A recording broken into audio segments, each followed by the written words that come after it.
Assalamualaikum. Hope so everyone is fine. Today we will start our next subject, which is heat and thermodynamics, and we will discuss kinetic theory of an ideal gas. तो सबसे पहले हम start करते हैं heat and thermodynamics के introduction से। Heat हमें पता है कि क्या है, फॉर्म ऑफ एनर्जी। थर्मोडायनामिक्स क्या है, थर्मो का मतलब हीट और डायनामिक्स मूवमेंट, यानी इसमें हम लोग डिस्कस करेंगे हीट की movement. Heat is form of energy, energy की मूवमेंट। अब एनर्जी किसके अंदर मूव करेगी, मैटर के अंदर। तो मैटर के अंदर एनर्जी का इंटरेक्शन, एनर्जी की मूवमेंट और एनर्जी के इंटरेक्शन से जो मैटर के अंदर चेंजेस प्रोड्यूस होंगे या जो मैटर के अंदर इफ़ेक्ट्स प्रोड्यूस होंगे, उनको स्टडी करने को हम थर्मोडायनामिक्स कहते हैं। Thermodynamics is the science of energy interaction and its effect on physical properties of matter. Physical properties को अगर हम रिलेट करें तो सपोज़ करते हैं कि हमारे पास वाटर है। अब रूम टेम्परेचर पे वाटर नॉर्मली क्या होगा, हमारे पास नॉर्मल टेम्परेचर है तो वो ठंडा हम उसे लेंगे। जैसे हम लोग उसे हीट अप करते हैं तो हीट करने पर वो किस में कन्वर्ट हो जाएगा, गर्म में। तो ये जो आपने क्वालिटी उसकी एक्सप्लेन की है ठंडा और गर्म होने की, तो कूल्ड एंड हॉट, ये आपने बाय ह्यूमन ऑब्जर्वेशन एक्सप्लेन किया है, तो इसको हम उसकी फ़िज़िकल प्रॉपर्टी कहते हैं। तो जब भी मैटर के अंदर एनर्जी या हीट इन्वॉल्व होगा, उसका इंट्रैक्शन होगा, तो उसकी फ़िज़िकल प्रॉपर्टीज़ चेंज होंगी, उनकी फ़िज़िकल प्रॉपर्टीज़ पे कोई ना कोई इफ़ेक्ट प्रोड्यूस होगा, और उसके स्टडी को हम थर्मोडायनामिक्स कहते हैं। मैटर, जैसे कि हमने वाटर की एग्जांपल ली, तो वाटर हमारे पास मैटर की लिक्विड फॉर्म है। मैटर की 3 फॉर्म्स हैं हमारे पास, सॉलिड, लिक्विड एंड गैसेस। तो आज के टॉपिक में हम लोग एनर्जी इंट्रैक्शन या मैटर की जिस फॉर्म को स्टडी करेंगे वो गैस है। Kinetic theory of an ideal gas start करते हैं। काइनेटिक थ्योरी के कुछ पास्टुलेट्स हैं, वैसे तो इसके बहुत ज़्यादा पास्टुलेट हैं, लेकिन यहाँ पे हम लोग चंद डिस्कस करेंगे। और ये पास्टुलेट्स एक आइडियल गैस के लिए वैलिड है। सबसे पहला है कि molecule of gas are identical in all respects, mass, shape, size. अब मॉलिक्यूल ऑफ गैस क्या है कि आप लोगों के पास एक कंटेनर या एक बॉक्स है, उसके अंदर गैस के पार्टिकल्स हैं। तो वो जो गैस के पार्टिकल हैं उसको हम यहाँ पे मॉलिक्यूल ऑफ गैस के तौर पर ट्रीट कर रहे हैं। वो सारे के सारे जो गैस के पार्टिकल्स हैं या गैस के मॉलिक्यूल्स हैं, वो आपस में इक्वल हैं, उनका मैस भी सेम है, उनकी शेप भी सेम है, उनका साइज़ भी सेम है। अगर सारे के सारे सर्कल हैं, एक मॉलिक्यूल सर्कल है, तो सारे के सारे सर्कुलर फॉर्म में होंगे, यानी हर एस्पेक्ट से वो एक दूसरे के इक्वल होंगे। Molecule of gas are constantly in random motion along straight line. अब रैंडमली वो मूव कर रहे हैं, लेकिन मूव एक स्ट्रेट लाइन के अलॉन्ग कर रहे हैं। अगर पहला मॉलिक्यूल एक्स एक्सिस के अलॉन्ग जा रहा है तो दूसरा भी एक्स एक्सिस के अलॉन्ग, तीसरा भी एक्स एक्सिस के अलॉन्ग, एक स्ट्रेट लाइन में वो मूव करेंगे। इसी हम अपनी सेकेंड वाली चीज़ को यूज़ करेंगे डेरिवेशन में। Third one, all the collision of gas molecule among themselves and with the walls of container is perfectly elastic in nature। Elastic in nature होने का मतलब है कि गैस के मालिक्यूल आपस में भी टकराते हैं, वॉल ऑफ कंटेनर के साथ भी टकराते हैं, लेकिन इस कोलिजन के दौरान कोई एनर्जी या मोमेंटम का लॉस नहीं होता।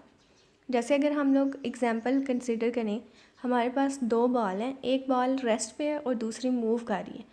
तो मूव करने होने वाली बॉल की कोई ना कोई वेलोसिटी होगी, वो आकर रेस्ट वाली बॉल से जब टकराती है तो अपनी एनर्जी ट्रांसफ़र कर देती है रेस्ट वाली बॉल को। अब टकराने के बाद रेस्ट वाली बॉल भी मूव करना स्टार्ट हो जाएगी, और जो बॉल पहले मूव कर रही है वो स्लो डाउन हो जाती है।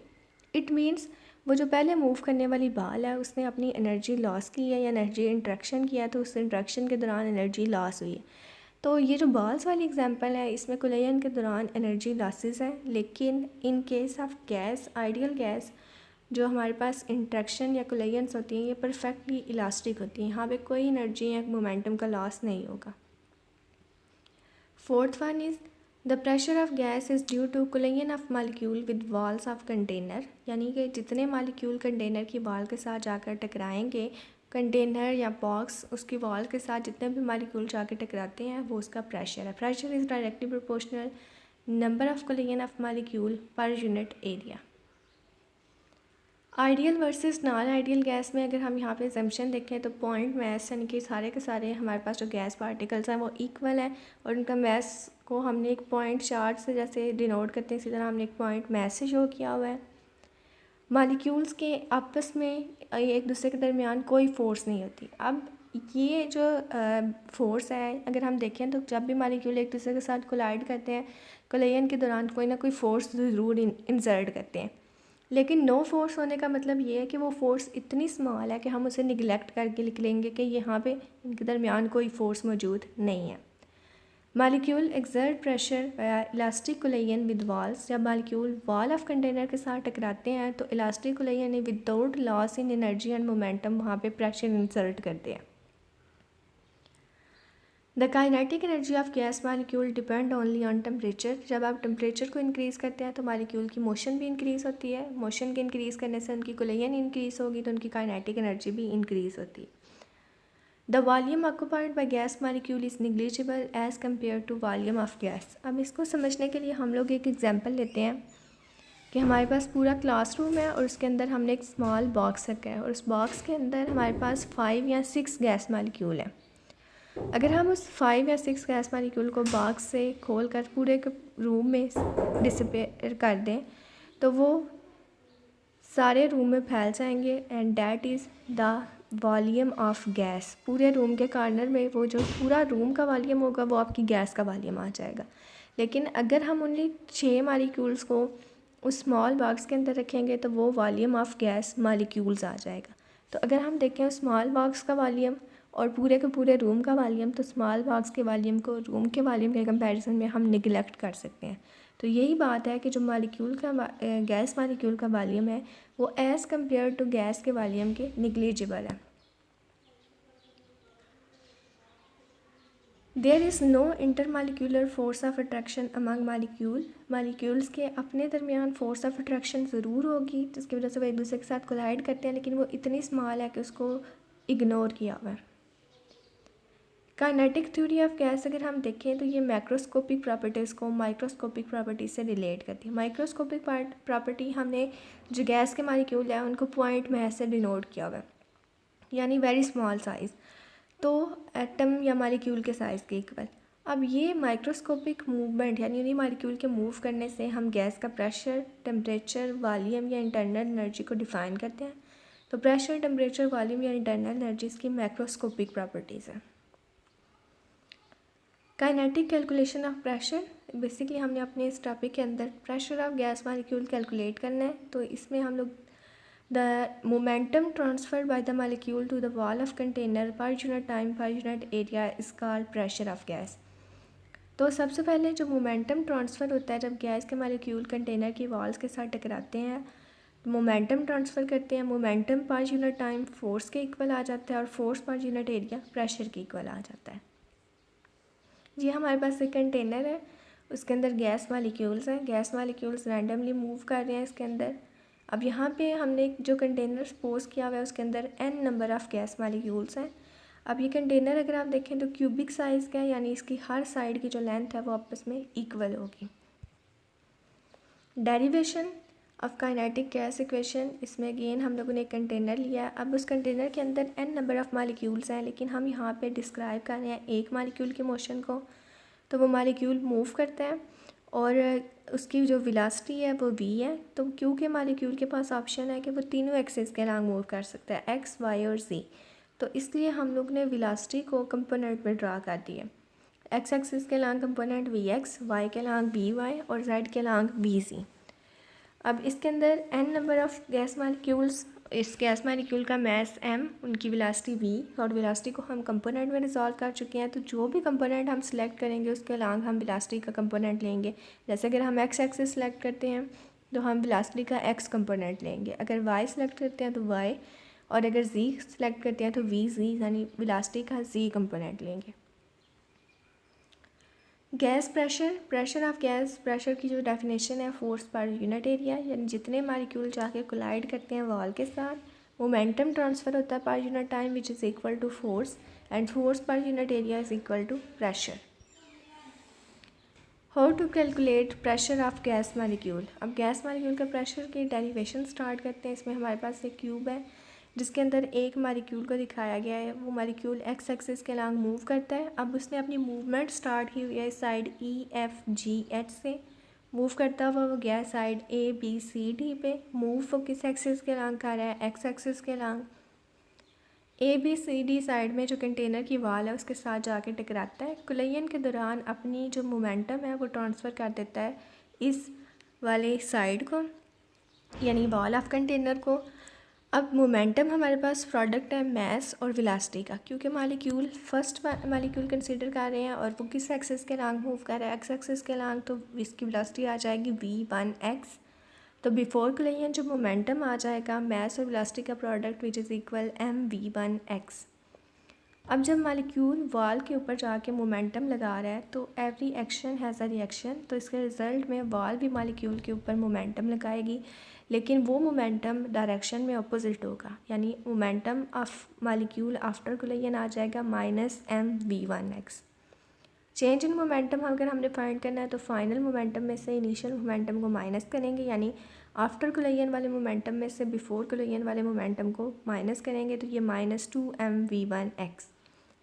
इसी बॉक्स के साथ एरिया और वॉल्यूम कैलकुलेट किया हुआ है, क्योंकि क्यूब की हर साइड की लेंथ सेम है, L है, तो area length multiply by width L square और volume length multiply by width multiply by height L cube के इक्वल होगा। The molecule start from face EFGH reach at face ABCD after covering distance. अब EFGH side से molecule start हुआ है और वो ABCD side पे गया है, तो उसने जो टोटल डिस्टेंस ट्रेवल किया है वो L प्लस L, ये 2L हमारे पास डिस्टेंस यहाँ पे शो भी हो रहे हैं डायग्राम में, तो L प्लस L किसके इक्वल आ जाएगा 2L के। अब यहाँ पे जो टाइम उसको लग गया है वो डेल्टा टी है, जिस वेलोसिटी के साथ मूव कर रहा है वो v1x है, तो इक्वेशन यूज़ करेंगे s is equal to vt, s is equal आ जाएगा 2L के, v1x के और time delta T. Delta T find करने के लिए v1x इस साइड पर जाके डिवाइड हो जाएगा, 2L over v1x is equal delta T, ये हमारे पास टाइम। चेंज इन मोमेंटम भी हमने फाइंड कर लिया और टाइम भी फाइंड कर लिया। चेंज इन मोमेंटम पर यूनिट टाइम किसके इक्वल है, फोर्स के। तो फोर्स क्योंकि फर्स्ट मालिक्यूल की एक्स एक्सिस के अलॉन्ग f1x आ जाएगी, चेंज इन मोमेंटम -2mv1x और time delta T which is 2L over v1x। v1x ऊपर जाकर मल्टीप्लाई हो जाएगा तो -mv1x स्क्वायर ओवर L आ जाएगा, 2 से कैंसिल आउट हो जाएगा। अब न्यूटन थर्ड लॉ हमें क्या कहता है कि अगर मालिक्यूल, ये वो फोर्स है जो मालिक्यूल ने जाकर कंटेनर की वॉल पर लगाई है, इसके रिज़ल्ट में कंटेनर की वॉल भी मालिक्यूल के ऊपर फोर्स लगाएगी, वो भी मैग्नीट्यूड में इक्वल होगी लेकिन डायरेक्शन में अपोजिट, यानी अगर ये नेगेटिव है तो वो उसके साथ पॉजिटिव साइन आ जाएगा। अब ये वो फोर्स है जो पहले मालिक्यूल को ऊपर इंसर्ट हुई है, क्योंकि कंटेनर के अंदर n नंबर ऑफ़ मालिक्यूल्स हैं और वो अगर सारे मालिक्यूल एक्स एक्सिस के अलॉन्ग मूव कर रहे हैं तो Fx is equal f1x plus f2x plus f3x plus f2 so fnx। तो फर्स्ट के लिए रिलेशन आया है mvn x square over l, second के लिए आ जाएगा mv2x square over l, third के लिए mv3x स्क्वायर ओवर l और up to so on nth के लिए mvnx स्क्वायर ओवर l। इस पूरे रिलेशन में m ओवर l कॉमन ले लेंगे, v1x square plus v2x square plus v3x square plus up to so on vnx square. अब हम लोग दोनों साइड पे डिवाइड करेंगे l स्क्वायर से। l स्क्वायर आपको पता है कि लेंथ मल्टीप्लाई बाय विड्थ यानी एरिया के इक्वल है, fx ओवर l स्क्वायर और m ओवर l, एक l ऑलरेडी मौजूद है तो l स्क्वायर मल्टीप्लाई होके l क्यूब यानी वॉल्यूम बना देगा, v1x square plus v2x square plus v3x square plus up to so on vnx square. Density molecule की क्या होती है, टोटल मास पर यूनिट वॉल्यूम। डेंसिटी को रो से शो करते हैं। टोटल मास अगर एक मॉलिक्यूल है तो उसका मास m है, क्योंकि n नंबर ऑफ़ मॉलिक्यूल्स हैं तो उनका मास होगा capital N m। Volume L cube, n इस साइड में मल्टीप्लाई हो रहा है दूसरी साइड पे जाके डिवाइड हो जाएगा, rho over n is equal m over L cube. तो प्रेशर हमारे पास Px जो कि फोर्स पर unit area Fx over L square के इक्वल है, m over L cube rho over n के इक्वल आ गया। इसको हम इक्वेशन ए में इंसर्ट करते हैं, Px is equal rho over n v1x square plus v2x square plus v3x square plus up to so on vnx square. अब ये जो n बाई डिवाइड हो रहा है इसको अंदर जाकर पूरी क्वांटिटी के नीचे डिवाइड करें तो हम देखें ये एक्स एक्सिस के नाम जितने भी मालिक्यूल्स हैं उनकी वेलोसिटी का स्केयर लिया हुआ है, उनको सम किया हुआ है और उसके नंबर पर डिवाइड किया हुआ है, तो ये हमारे पास एवरेज स्केयर वेलोसिटी आ जाएगी। इसके लिए हम ये नोटेशन शो करेंगे V X square P X is equal rho V X square, ये एक्स एक्सिस के अलॉन्ग प्रेशर आ जाएगा। सिमिलरली वाई और जी एक्सिस के along P Y is equal to rho V Y square और P Z is equal to rho V Z square. अब Pascal law हमें कहता है कि एक आइडियल गैस के अंदर हर साइड पे यानी हर डायरेक्शन में जो प्रेशर है वो सेम होता है। एक्स एक्सिस के अलॉन्ग वाई एक्सिस और जी एक्सिस के अलॉन्ग प्रेशर इक्वल है। तो rho V X square is equal rho V Y square which is equal rho V Z square. Rho से डिवाइड करेंगे तो V X square is equal V Y square which is equal V Z square. अब vector addition के according अगर हम किसी भी velocity के कंपोनेंट को ऐड अप करें तो वो इट सेल्फ वैक्टर के इक्वल होगा, यानी V square is equal V X square plus V Y square plus V Z square. क्योंकि वी वाई वी जी और वी एक्स आपस में इक्वल हैं तो वी वाई की भी जगह वी एक्स पुट कर दिया और वी जी की भी जगह वी एक्स। तो V X square plus V X square plus V X square is equal 3v x square. 3 इधर मल्टीप्लाई हो रहा है, दूसरी साइड पर जाकर डिवाइड हो जाएगा तो 1/3v square is equal V X square. अब इस वैल्यू को हम पुट कर देते हैं इक्वेशन बी में which is P X is equal rho V X square. P X को हम जनरली पी से डिनोट कर लेते हैं, रो वी एक्स स्क्वायर की जगह 1/3v स्क्वायर। रो की वैल्यू हमने पहले फाइंड आउट की हुई है, टोटल मास पर यूनिट वॉल्यूम यानी Nm/L3, तो 1/3 Nm/L3 वी स्क्वायर आ जाएगा। 1/3 Nm/L3 वी स्क्वायर। अब दोनों साइड पे हम 2 से मल्टीप्लाई भी करते हैं और डिवाइड भी, तो प्रेशर इक्वल आ जाएगा 2/3 N/L3 1/2 m भी अंदर चला जाएगा 1/2 m वी स्क्वायर। हमारे पास kinetic energy N/L3 number of particles पर यूनिट वॉल्यूम, ये n0 कांस्टेंट से शो करते हैं। 2/3 आल्सो एक कांस्टेंट वैल्यू है, तो 2/3 n0 कांस्टेंट के इक्वल और उसके साथ काइनेटिक एनर्जी। तो यहाँ से डिनोट हो गया, ये शो हो गया कि pressure is directly proportional to kinetic energy. तो अगर काइनेटिक एनर्जी इंक्रीज़ होगी तो प्रेशर भी इंक्रीज़, काइनेटिक एनर्जी डिक्रीज़ होगी प्रेशर भी डिक्रीज़। इसके अलावा स्टार्ट वाले पोस्टुलेट में हमने पढ़ा था कि काइनेटिक एनर्जी टेम्परेचर पे डिपेंड करती है। तो यहाँ पे ये हमारे पास जो प्रेशर ऑफ गैस मॉलिक्यूल का एक्सप्रेशन है ये ड्राइव हो गया। Pressure is directly proportional to translational kinetic energy. Translational इसलिए कि यहाँ पे हमारे पास गैस मॉलिक्यूल एक स्ट्रेट लाइन में मूव कर रहे हैं। Thank you.